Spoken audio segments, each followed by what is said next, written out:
Reproduction in laminaria, plant body पढ़ ली। उसके बाद रिप्रोडक्शन है। रिप्रोडक्शन दो तरीक़ों से होती है, ए sexual reproduction and sexual reproduction. A sexual reproduction जो है उसके अंदर जू स्पोर बनते हैं।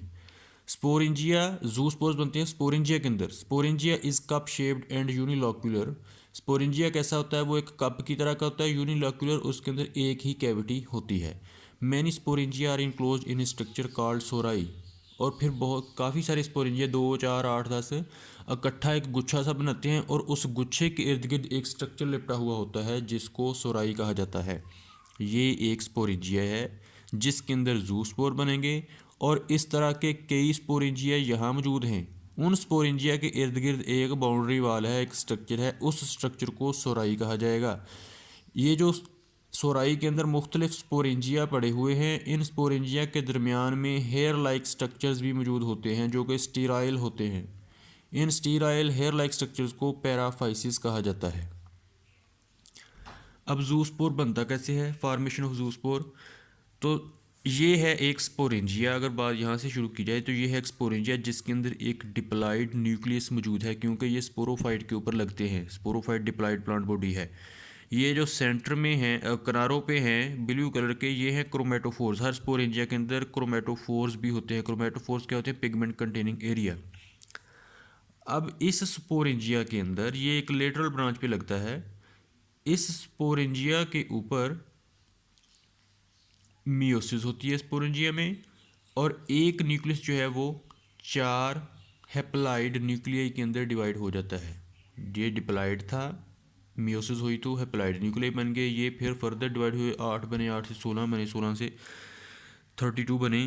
तो 32 से 64 सेल स्टेज पर जब पहुंच जाती है बात, तो फिर क्या होता है, प्रोटोप्लास्ट गैदर्ड अराउंड न्यूक्लियाई। इस स्पोरेंजिया के अंदर प्रोटोप्लास्ट मौजूद है और उसके अंदर डिवाइड हो के काफ़ी सारे अब न्यूक्लियाई बन गए हैं। ये सारे न्यूक्लियाई हेप्लाइड हैं क्योंकि मियोसिस के बाद बने हैं। तो प्रोटोप्लास्ट जो है वो इन न्यूक्लियाई के इर्द गिर्द इकट्ठा हो जाता है। तो एक एक सेल की तरह ये दिखने लगते हैं कि प्रोटोप्लास्ट थोड़ा सा और उसके सेंटर में थोड़ा सा न्यूक्लियस इकट्ठा हो गया। फिर इसकी होती है मेटामॉर्फोसिस, यानी ये अपनी शक्ल सूरत चेंज करते हैं और जू स्पोर की शक्ल इख्तियार कर लेता है। जू स्पोर आखिर में फिर इस तरह का होता है। यही हम जू स्पोर फॉर्मेशन इसी तरह पहले भी पढ़ चुके हैं एक्टोकार्पस के अंदर के 2 फ्लैजेला होते हैं, एक बड़ा एक छोटा। तो ये जू स्पोर्स बन गए स्पोरेंजियम के अंदर। जू स्पोर जो होते हैं वो बाई फ्लैजिलेट 2 फ्लैजेला रखते हैं। मुनासिब वक्त के बाद ये जू स्पोरेंजियम जो है, यानी ये स्पोरेंजियम वाल है, ये फट जाएगी, ब्रेक हो जाएगी, तो जू स्पोर जो है वो रिलीज़ हो जाएंगे। जू स्पोर्स रिलीज़ होंगे, जू स्पोर आ जाएंगे सरफेस पे, वहाँ पे फ्लैजेला जो हैं वो डिसअपीयर हो जाएंगे और जो जू स्पोर होंगे वो अपने इर्द गिर्द एक थिक वाल सक्रीट कर लेगा।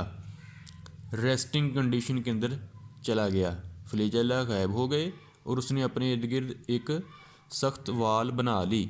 अंडर फेवरेबल कंडीशंस जू स्पोर जर्मिनेट, जब हालात दोबारा साजगार होंगे तो जर्मिनेशन होगी। इस जूस्पोर की germ tube form nuclei move to apex, एक जर्म ट्यूब बनेगी जिसकी वजह से न्यूक्लियस जो होता है इस जूस्पोर का वो मूव करता हुआ एक एपिकल सेल में किनारों में चला जाएगा।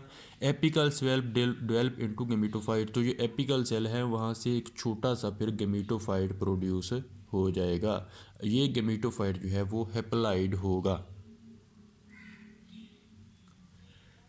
डिप्लॉइड स्पोरोफाइट के ऊपर जू स्पोरेंजियम लगा, स्पोरेंजियम के अंदर जूस्पोर प्रोड्यूस हुए। जूस्पोर जो हैं वो क्योंकि मियोसिस के नतीजे में प्रोड्यूस हुए तो वो हेप्लाइड हैं, तो उन जूस्पोर्स की जर्मिनेशन की वजह से जो प्लांट बॉडी बनेगी उसको गेमेटोफाइट कहा जाएगा।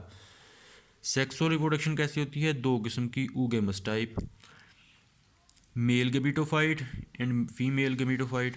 मेल गेमेटोफाइट के ऊपर एंथ्रीडिया लगेंगे। Antheridia is single celled. Antheridia जो है वो मेल गेमेटोफाइट के ऊपर सिंगल सेल होता है जो कि एक साइड पे लगता है। हर एंथीडियम के अंदर एक सिंगल एंथीरोजाइड डेवलप होगा। हर एंथीरोजाइड के पास फ्लैजेला मौजूद होता है ताकि वो अपनी मूवमेंट करवा सके। oogamous टाइप होती ही वो है जिसमें दोनों गैमीट्स जो हैं वो एक दूसरे से स्ट्रक्चर और फंक्शन में मुख्तलिफ हों, तो यहाँ मेल गैमीट जो होता है वो मूव कर सकता है और फीमेल गैमीट जो है वो नॉन मोटाइल होता है। मेल गैमीटोफाइट के ऊपर एंथ्रीडियम, एंथ्रीडियम के अंदर एंथीरोजाइड प्रोड्यूस होता है। इसी तरह फीमेल गैमीटोफाइट के ऊपर oogonia, और oogonia is large and thicken than other cell. अगर एक ब्रांच है सेल की तो उसके ऊपर जो oogonia होगा वो बड़ा होगा और उसकी दीवार जो है वो थिक होगी। Protoplast change into egg, oogonia जो है वो बड़ा है और थिक है अदर सेल्स की निस्बत। प्रोटोप्लास्ट जो है वो इस सेल के अंदर जो मौजूद है वो एग के अंदर चेंज हो जाएगा। फर्टिलाइजेशन अकर इन oogonia, फर्टिलाइजेशन जब होगी तो एंथीरोजाइड अपने फ्लेजेला की मदद से मूव करता हुआ यहाँ पे पहुँचेगा, क्योंकि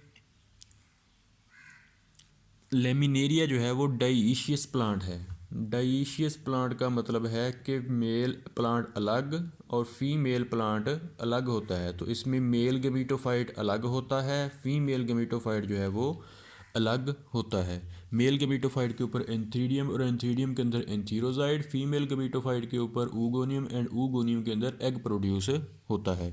फिर इनकी होती है फर्टिलाइजेशन oogonia के अंदर जाके। oogonia के अंदर ही जाइगोट की फिर डेवलपमेंट होती है, क्योंकि जाइगोट बना है दो हेप्लाइड न्यूक्लियाई या दो हेप्लाइड गैमीट्स के मिलने से, तो जाइगोट जो है वो एक डिप्लाइड स्ट्रक्चर होता है। ये जाइगोट जो है वो जब जर्मिनेट करेगा तो 4 से 8 सेल स्टेज तक, यानी एक पहले ही एक सेल था, एक से दो बने, दो से चार बने क्योंकि माइटोसिस हो रही है, तो 4 से 8 सेल स्टेज पर तक तो ये oogonia की दीवार के साथ ही जुड़ा हुआ रहता है। फिर बाद में वहाँ से अलग होके अलग डिप्लॉयड स्पोरोफाइट बना देता है। तो यही अल्टरनेशन ऑफ जनरेशन है कि स्पोरोफाइट के अंदर स्पोर्स लगे थे, उन्होंने गैमीटोफाइट बनाया था, गैमीटोफाइट ने मिलके फिर आपस में फर्टिलाइजेशन करके ये स्पोरोफाइट बना दिया। इसी को अल्टरनेशन ऑफ जनरेशन कहा जाता है। अगर इसको डिस्क्राइब किया जाए कि स्पोरोफाइट प्लांट बॉडी है ये डिप्लॉयड, उसके ऊपर लगे स्पोरेंजिया, स्पोरेंजिया भी डिप्लॉयड, स्पोरेंजिया के अंदर मियोसिस हुई और जूस्पोर बने। मियोसिस के बाद क्योंकि जूस्पोर्स बने तो ये होंगे जूस्पोर्स हेप्लाइड। अब जूस्पोर जर्मिनेट करेंगे तो कुछ जूस्पोर जो है वो मेल गैमीटोफाइट बनाएंगे, कुछ जूस्पोर जो हैं वो फीमेल गैमीटोफाइट बनाएंगे। तो ये एक जनरेशन थी स्पोरोफाइट, उसने गैमीटोफाइट को जन्म दिया। फीमेल गैमीटोफाइट के ऊपर oogonia, मेल गैमीटोफाइट के ऊपर एंथ्रीडिया, एंथ्रीडियम के अंदर एंथीरोजाइड और oogonia के अंदर एग लगेंगे। एंथीरोजाइड और एग की फर्टिलाइजेशन होगी, तो ये एंथीरोजाइड भी हेप्लाइड, एग भी हेप्लाइड, इनकी फर्टिलाइजेशन होगी तो जाइगोट जो है वो डिप्लाइड बन जाएगा। अब ये डिप्लाइड जाइगोट जो है वो जर्मिनेट करेगा तो दोबारा स्पोरोफाइट प्लांट बॉडी बन जाएगी। तो ये है alternation of generations in laminaria.